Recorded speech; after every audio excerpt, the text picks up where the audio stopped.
Hello, everybody, and welcome back to another episode of Her Side of the Ruck. I'm Tash.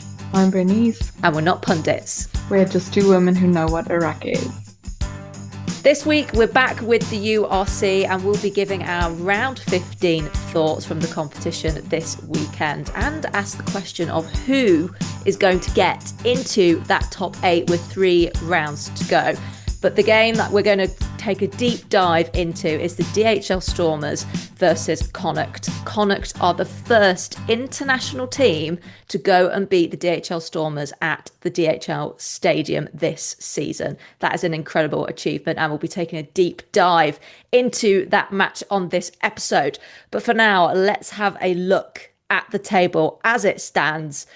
Bernice, who do you think could potentially break into that top 8, given there are only 4 points separating 4th and 9th? I think it's so interesting because any of the first place to the 9th place, like they all have an opportunity to actually get into the top 8. I think it is going to be a lot more difficult for the 10th and 11th placed teams. So that would be the Ospreys and the Hollywood Bait Sharks, because there are 10 points separating 9th and 10th. So they'd have to, other teams will have to do them a favor in order for them to actually get into the top 8. And obviously they'll also have to put in the work. But I think this URC has been so interesting, and it's not been, you have your teams that have been super consistent. So for example, Glasgow have had a great season, obviously excluding Saturday's match. But I think before that, like they've just had such a consistent season. And I think that was probably their worst match of the season so far. But I think overall, they've had such a consistent URC tournament. The DHL Stormers, they have, they started all very strong.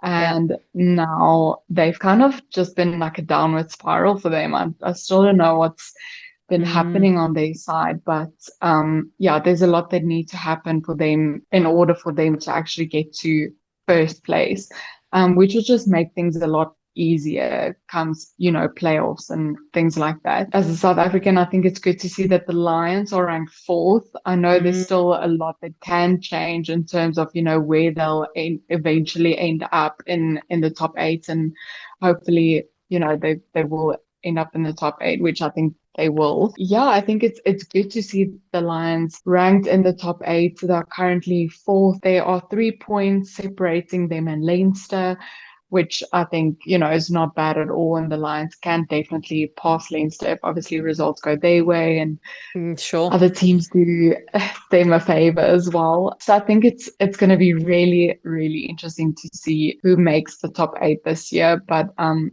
excited. It seems like currently there are 3 South African teams in the top 8, which is obviously great. Glasgow's also there, so I'm sure you are very happy. So yeah, very excited to see what will happen. Took some of the words out of my mouth about the Lions.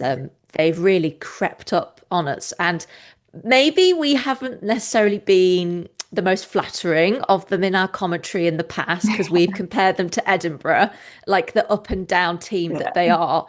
But they've found a lot of form recently and they're sneaking up behind everybody. But to play at Ellis Park, it's not an easy place to go and play. And the Warriors really struggled this weekend. And I'll touch on that a little bit later on this episode.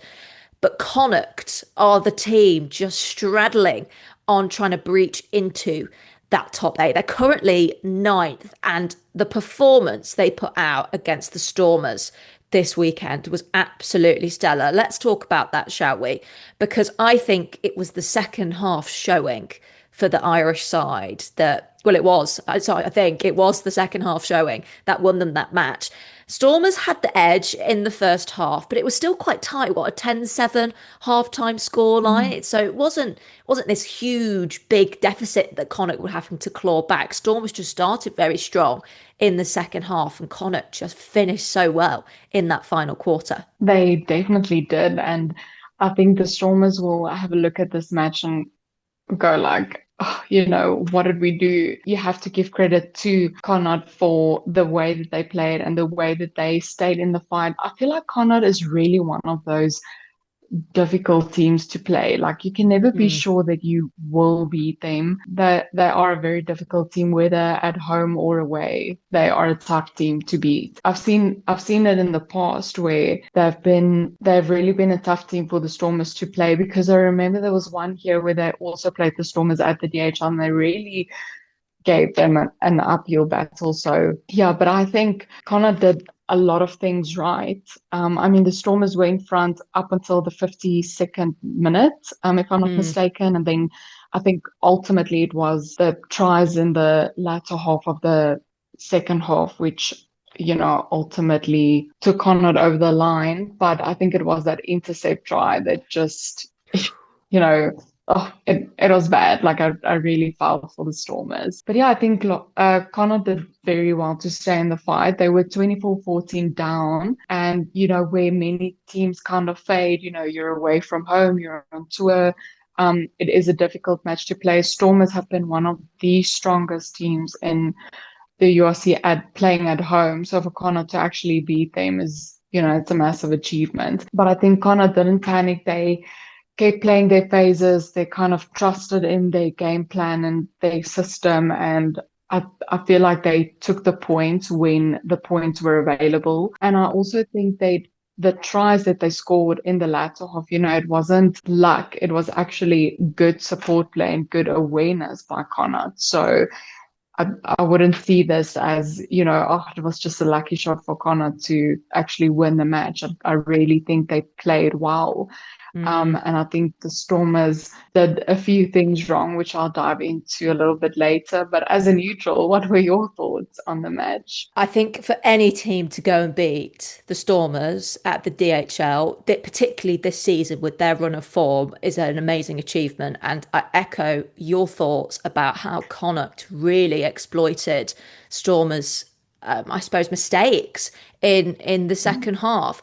Let me touch on the final bit of magic, though, from the home side on this occasion. And it comes from a name, again, we bring him up time and again, Sasha Feinberg Zulu.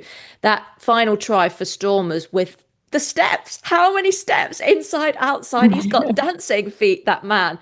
And Crazy. it was a beautiful try. But after that, the mistakes started to creep in for the Stormers. And Connacht's third try, it ultimately came from the home side failing to gather from the restart.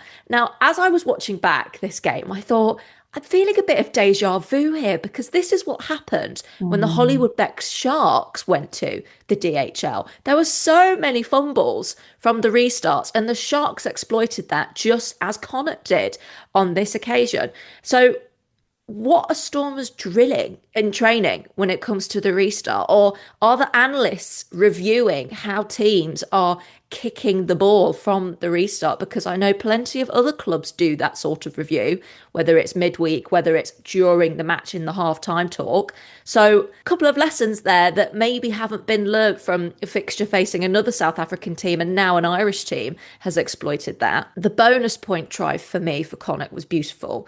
Lovely chip and chase from Shane Bolton and a lovely offload to Ben Murphy. It was just a stunning bit of rugby. And again, coming back to your point about the support play from Connacht, they looked well drilled, and that the phases of attack that they have clearly been practicing on the training park came off in this game, and they came off at crucial points of the match. Definitely. And I think something that's interesting to me about the Stormers, and you mentioned something about deja vu when the Hollywood Bait Sharks travel to the DHL Stadium to play the Stormers. And I think something that is a reoccurring theme for them is they are not patient with ball in hand. And Mm, they there are passes that don't go to hand because at some parts in the match, it feels like they are trying too many tricks, instead of just like your basics, like resorting back to basics. They have a lot of players that, have a very creative way of attack and a creative play of attack, yeah, yeah. but I think sometimes it is important to just go back to the basics, just let the ball go to hand and, you will score a try.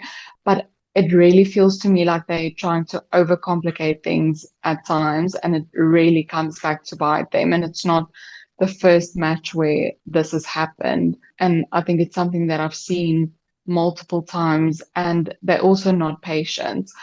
So something like this cost them the match against Connacht, but also possibly cost them the first place, Yeah. which is going to be really difficult going forward because I think this match ultimately cost them crucial lock points. I think for Connacht, this is a great outcome because their bonus Yeah. point win ultimately keeps their top eight dreams alive.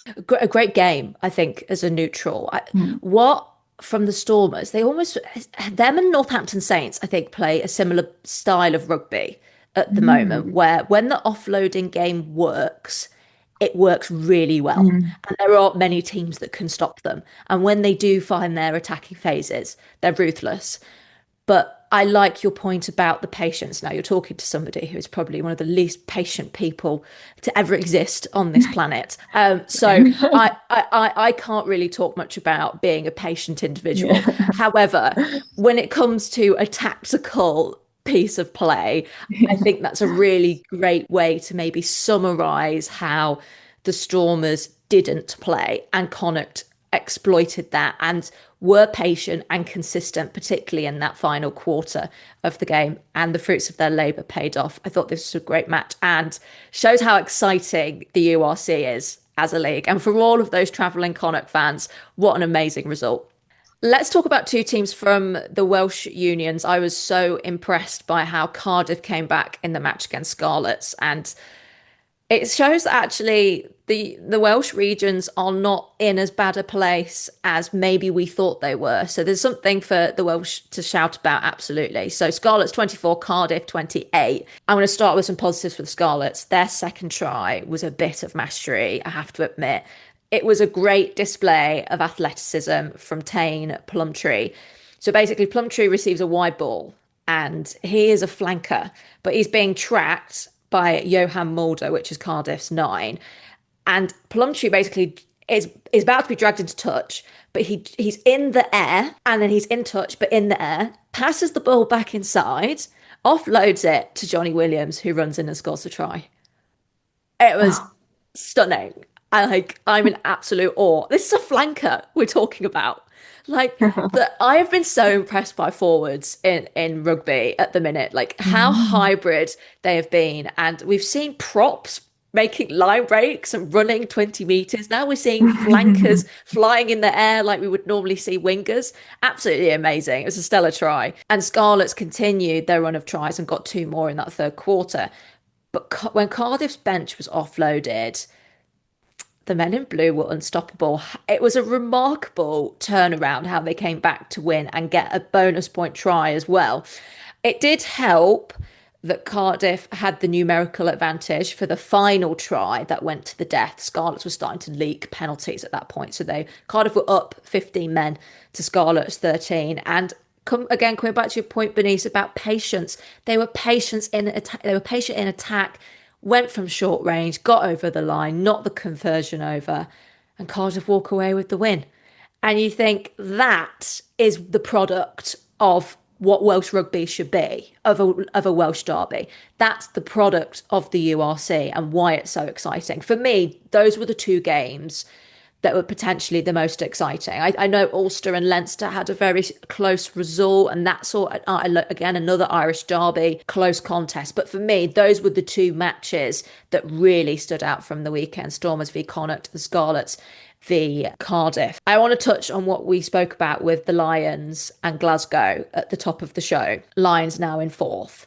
They dismantled Glasgow with that offloading game in that match. Lions made Glasgow look slow. Sorry to my disappointment. I hate to say that as they're my URC team, but they a couple of the tries that Lions ran in, Glasgow were walking to the try line.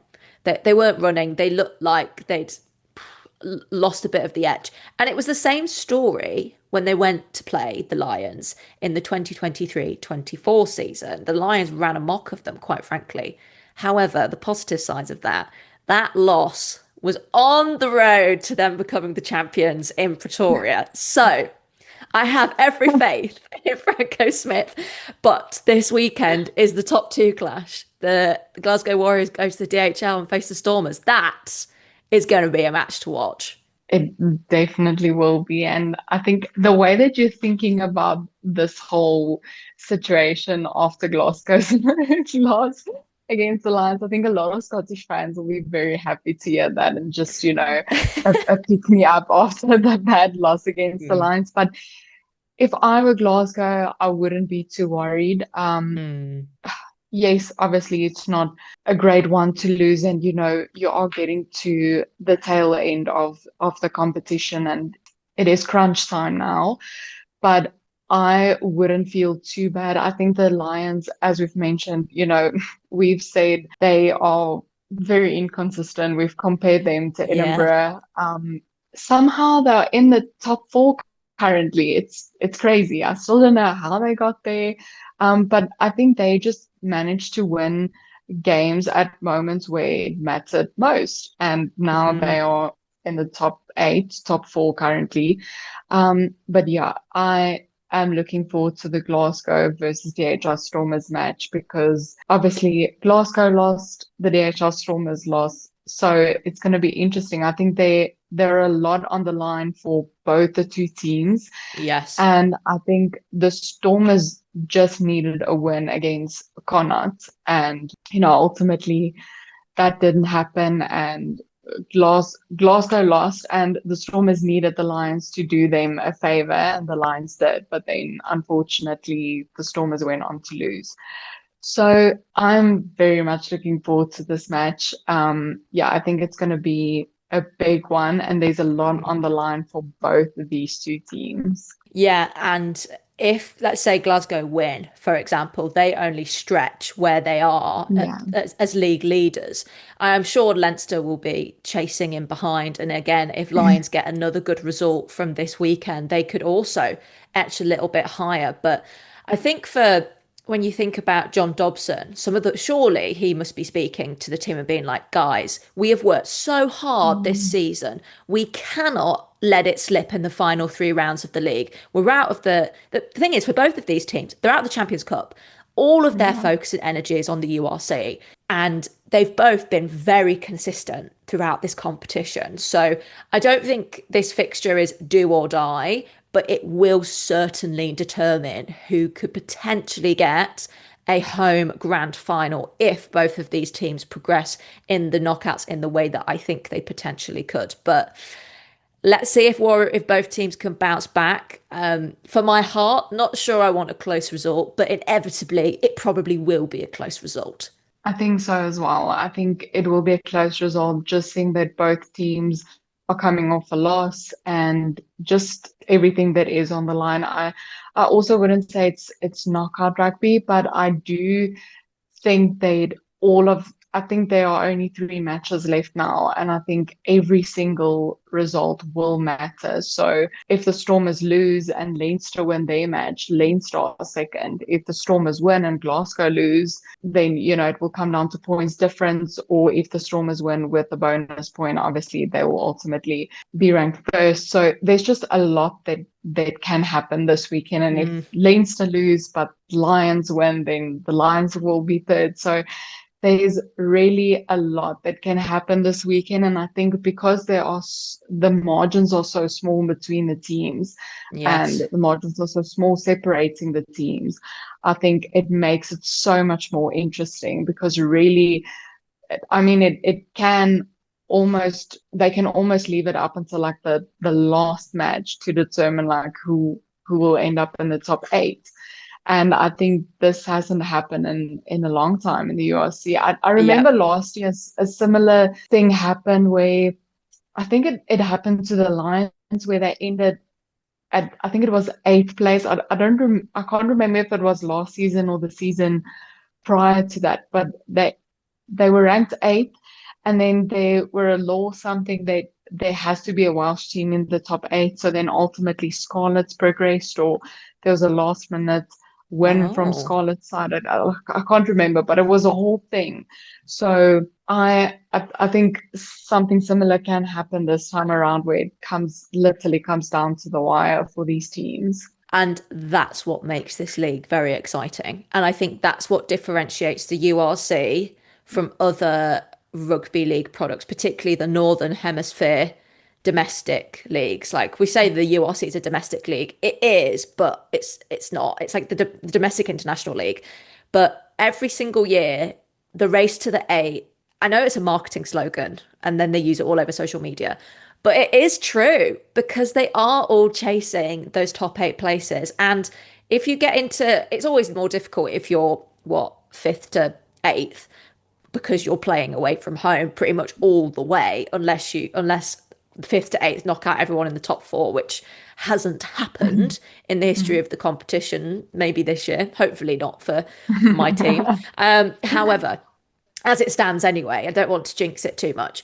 However, that's what makes this league very exciting, and we will be following along as it unfolds. As the tables stand, I'll pop them on the screen for you so you can take a final look. That top two contest between the Stormers and Glasgow takes place at the weekend, as well as every other match, and we will be giving our thoughts in the following week about round 16 in the URC and see where the table standings are at after that. They could be very different to how they are right and how they look right now. But that's all we've got time for on this episode of Her Side of the Ruck. Thank you so much for watching and being with us. We hope you enjoyed it. If you also like these episodes where we do a bit more of a deeper dive into one or two matches, we'd love to hear your thoughts about that. We're just experimenting with what type of stuff we're discussing on the show as well. And if there are any teams that you think we've not really talked about too much as well, please let us know down below. We would love to hear your thoughts. But for now, that's all we've got time for. We're going to sign off. I'm Tash, signing off from the UK. I'm Bernice, signing off from SA. See you next time. Bye. Bye-bye.